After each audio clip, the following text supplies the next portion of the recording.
будуть притягнені до відповідальності згідно з чинним законодавством України.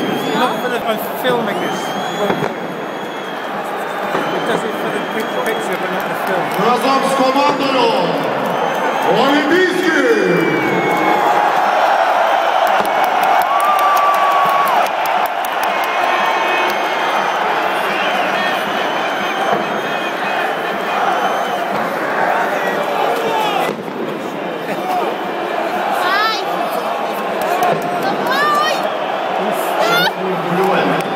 На арені стадіону заборонено використовувати відкритий вогонь та піротехнічні вироби.